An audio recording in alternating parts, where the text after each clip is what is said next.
Good day, everybody. Welcome to today's video. I got a vintage 2001 Norco Shore with a matching Shiver shock. And what's happened is that the headset bearings have gotten really stiff. And I need to know if I can service them. I need to get a part number off them. Because this bike is vintage, I got to know where I can track down a bearing to get this thing fixed up. This bike has not been apart in 15 years, so I can only assume by looking at everything that it's probably corroded and seized. So it looks like it's going to be pretty simple. There is the bolt on top of the headset to remove, the two bolts for the handlebars, and then the clap up top and should lift off.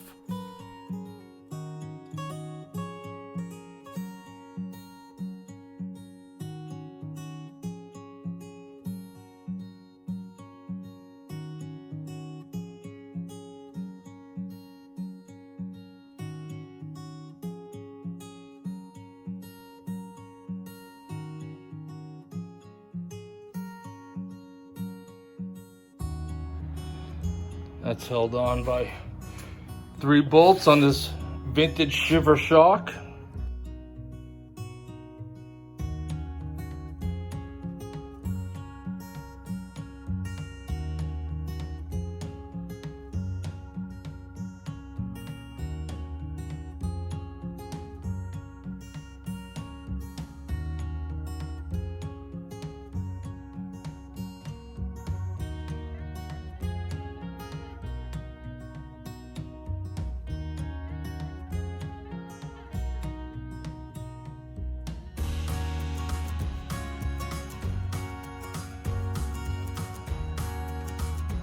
So now that the fork is removed, you can look at the headset bearing. There you can see moisture in there. The bottom one is the one that's giving me all the issues. And you can see right there, it's pretty seized. So I'm going to take a pick and I'm going to pull that seal off. I'm going to have a look at the bearings underneath. So to get the seal off, it's actually really easy. Just get yourself a little sharp pick and just kind of get it at the edge. You can pull that seal off and look at those bearings. Look at that. That is absolutely horrible. All the crud, all the grease is dried up and dirt and who knows what else is in there.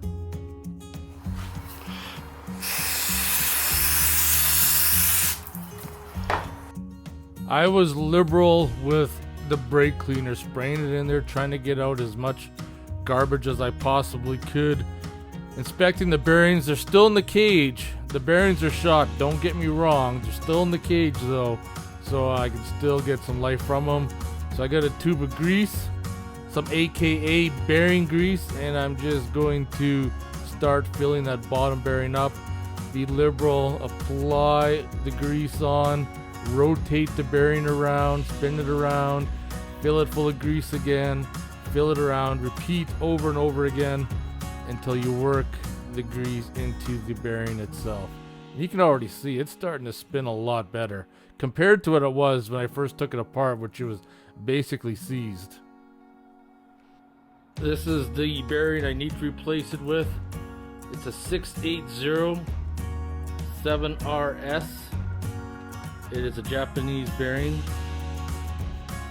Once you pop the seal off, it goes back in really easy, and as you can see right there, I got that bearing rolling pretty good now. The top bearing was in a lot better shape because it didn't collect all the water and moisture, but I'm still going to add grease to that one. So there you have it. The headset bearings rotate a heck of a lot smoother now. This will keep me on the road for a bit until I find the proper bearings and swap them out. This is not a fix by any means. It's a band-aid repair until I can track down the proper bearings. I'll see you guys in the next video.